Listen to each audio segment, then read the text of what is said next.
Hi guys! Magandang umaga po. Again, welcome to my YouTube channel. Gagawa po ako ng blouse nung 6 na pantalon na ginawa ko nung nakaraan. Yung iblinag ko din po. Gagawan ko po ng blouse kasi gusto ko nung may blouse na siya. 6 na piraso po yun, kaya 6 na piraso din po yung gagawin ko ngayon. Ito pong gagawin ko, hindi na po ako magpapadron. Didirekta na po tayo sa tela. Oh, guys, ito yung blouse natin. Ito ay 6 na front. At ang haba po nito ay 28 by 11. Yan. Ito po, doble po ito. Bali front po ito na 1, 2, 3, 4, 5, 6. O yan guys, 6 to. Ganito lang po ako gagawa ng pattern ngayon.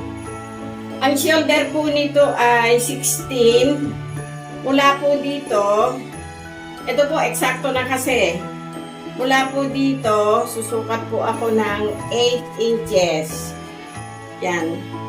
Tapos, dito po, bumaba tayo dito ng 10.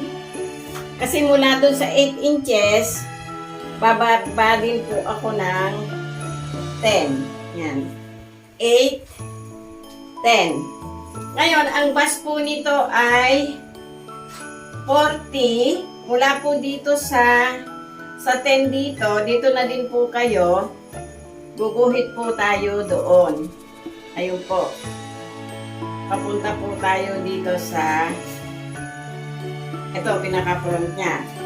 Ngayon, ito pong 10, baba po ako dito ng 1 inch. Yan. Yun pong 1 inch, i-connect po natin dito. So, dito na siya, guys. Tapos, ito, mula dun sa 1 inch, bali 9 na lang po yung 10, bumaba po kayo doon. O, yun siya guys. Nakababa na po tayo doon. Ito pong 9, i-divide nyo po sa 3, 6. Bali ito po, 3, 6. Mula po doon, pumasok po kayo ng 1 inch. Dito po sa baba, 1 inch din po. Ngayon, itong 3 inches na to, hatiin natin yung nasa ibaba, bali 1.5. Ito pong bust niya na 40, buhitan nyo na po papunta dito. Yan, pumasok po kayo dito sa 1 inch, diretso po kayo dun sa 1 inch, mag-landing po kayo doon sa 9 inches na galing dito sa itaas. Ngayon, yung pong ibaba nito guys, i-slant lang po ng konti na kasi eksakto po yung body ko. O, yan. Ngayon, dito po sa neck, dito guys, kasi pang adult to, 3 inches mula dito, 3 inches po mula dito. Tapos dito guys, lagyan lang po natin ng 4 inches. Kasi spandex po to. Pag binabaan po natin masyado, baka po naman lumabas na yung dibdib. Tapos dito guys, 4 inches. Hatiin nyo. Dito kayo sa 2. Tapos dito guys,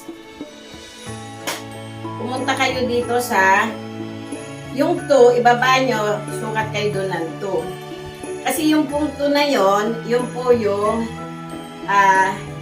guide nyo pababa dito sa bilog. O yan guys, front po ito.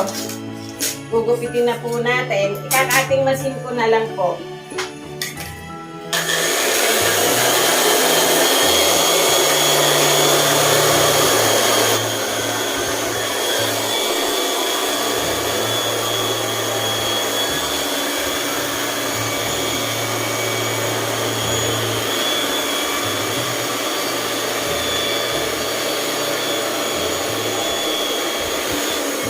Ayan guys, tapos na yung ating front.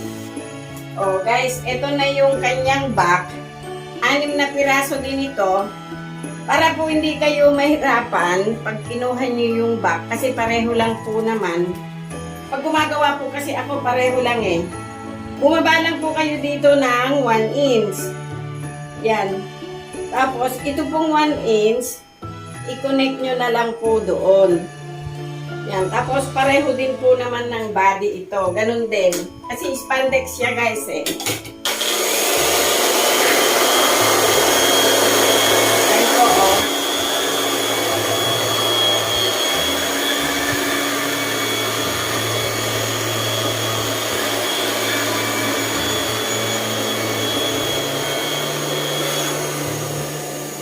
O yan guys. Nakuha na natin yung front. Ito yung isa sa front, ipinatong lang natin. Bali, ito na po yung back niya na 6 na piraso. O guys, dito naman tayo sa manggas. Ang manggas po na ginagawa ko, kasi gusto nila short sleeve, yung medyo maiksi lang. Ito guys, 10 by 10. Para na po ito sa 6 na piraso. Yan. Ang ginagawa ko lang po, pag nagagawa ako ng sleeve na ganito, ganito lang guys. Sumukat kayo ng 10. Tapos yung pong 10, hatiin nyo po. Baba po kayo dito ng 5 inches. Yan. Yung pong 5 inches, guhitan po natin. O, yan guys. Ngayon, ganito lang po yon. Yung 10 inches, ilagay nyo po dun sa tip na yon, igulong nyo po pababa yung measurement nyo, itong tape measure nyo. Tapos, doon po kayo mag-landing. Ngayon dito guys, ayan o, guhitan nyo dito. I-divide natin ngayon sa 3 ito. Bali, 3, 6, sobra. Kaya dito tayo 3 and 1/4 at 3 and 1/4. Dito po, bumaba kayo ng 1/2 inch. At dito po ay umakyat kayo ng 1/2 inch. O yun guys. Mula doon, pumunta po kayo dito. Yan, guhitan nyo po mula doon, paakyat, papapunta po dito. Yan, pagdating po dito sa gitna nito, umakyat po kayo dito. Yung 1/2 inch na inakyat ninyo, maglanding po kayo dito sa dulo. Ayun, dito guys, ang open ng sleeve niya ay sa 7 lang po tayo. Hindi ko po siya lalagyan ng tupian kasi idadaan ko po ito sa piping. Ayun, sa 7, pagdating po doon sa 7, ikurbada nyo lang po siya ng ganito. O, ito na guys, ikakat na natin.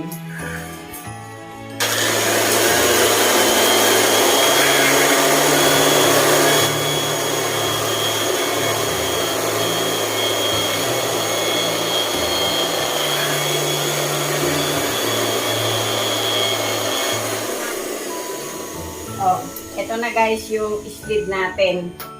Yan. Tatahiin ko mamaya sa kabila.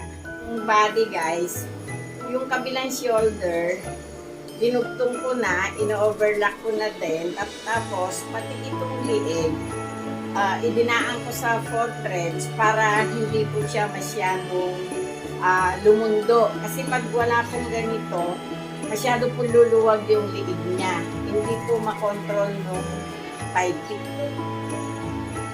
Oh guys, eto na. Ito na yung sleeve natin. Ipapiping ko na dito.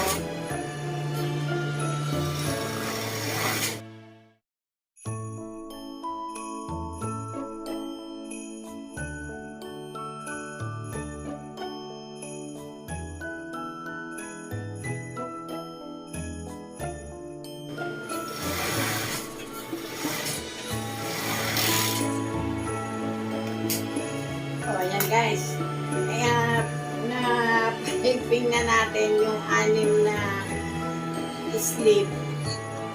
So guys, ito na yung neck niya.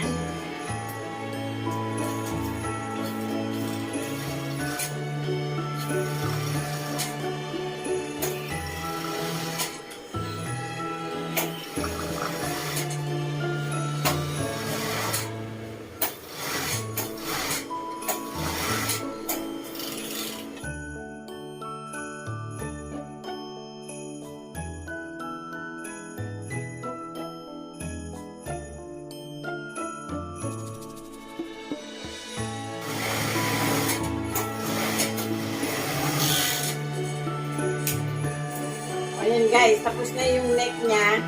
Dudugtungin lang natin yung kabilang balikat. Kapit ko na po yung manggas. Oh guys, ito, dinudugtong ko na yung shoulder niya. Pagka ganito, ang ginagawa ko guys, ang gawin nyo yan. Sa right side kayo, lalo kung itim naman yung bias nyo, kasi pag tinahian natin ng putito at sagwa, kaya ganito na lang, ilak nyo doon.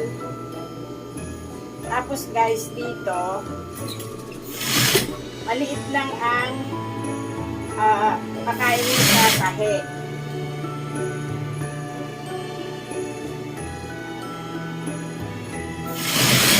Yan. Pag natahian nyo na po, bawasan nyo lang konti yung mga tabi.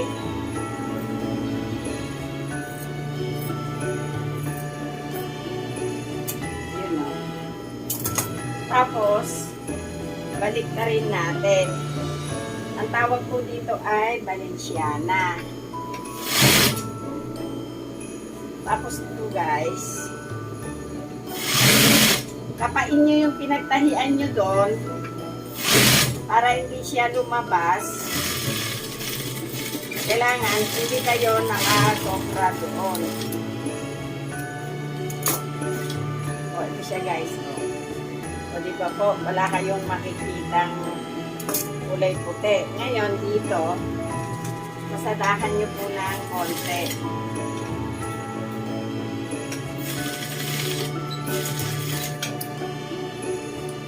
Para mag-flat siya. O, ito na yung ating neck. Yan guys. Ito kasi, pag sinuot to, lalaki pa siya. Ngayon, ang pagkakapit ko ng sleeve nito guys, so magkapit muna ako ng isa, ipapakita ko sa inyo. Ito yung sleeve natin. Pagka nagkakapit kayo ng sleeve, para po siguradong pantay, kasi ito nga po ay spandex, pantayin nyo po dito sa baba. So, ayan guys, oh. O yan, nakita nyo. Meron po siyang excess doon. Yun.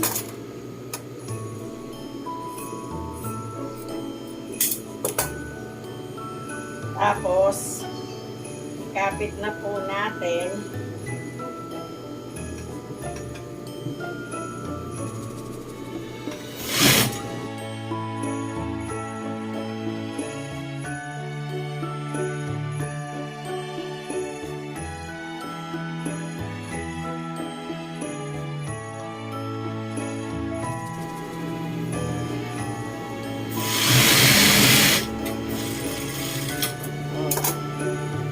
Ito yung sleeve natin guys.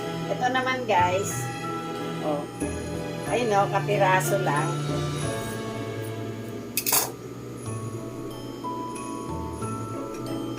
Saka nyo po siya i-flat doon.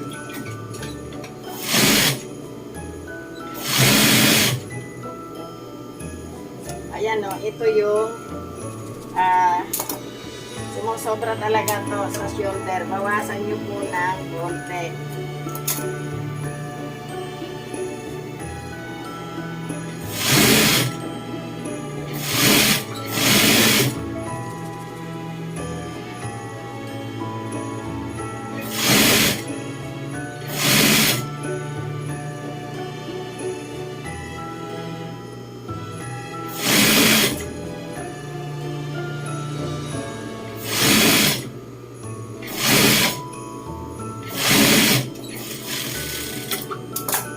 Guys, i-overlock ko lang. Tapos, i-close natin yung kilikili. O, guys, na-overlock ko na yung kilikili. Tapos, dinugtong ko na rin po yung side niya. Ito nga pala, guys, ay may slit sa bandang laylayan.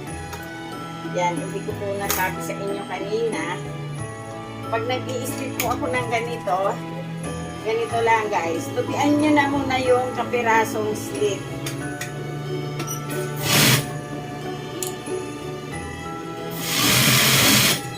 guys, oh. Diretso nyo na muna dito sa kabila. Ngayon, na idiretso niya, balikan nyo yung side. Ayun guys, oh. Binalikan natin yung side.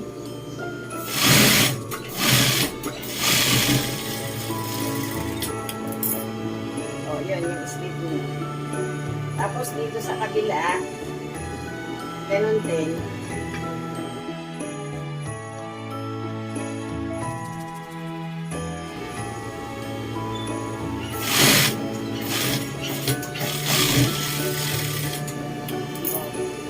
Tapos, pagkian nyo na po siya dito na 1/4 lang, guys.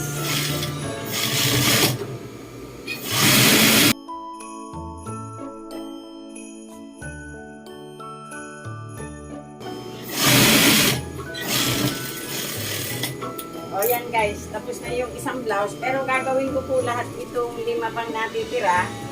Isusungkat ko po para makita natin kung ano yung itsura niya pagka nakaterno doon sa pants. Oh, guys, eto na yung ginawa kong blouse para dito sa pants. Kasi itong pants, guys, yung isang linggo ko pa ito ginawa, 6 na piraso. Tapos ito, pinagagawan nila ng blouse. Ayan, ito siya, guys, oh. Oh. At ang presyo po ng terno ko ay 100 pesos lang. O yan, sana may nakuha kayong ideya o konting tips sa gawa ko ngayon. At sa mga nag-subscribe, nag-like at nag-share, maraming salamat po sa inyong lahat. God bless po. Thank you.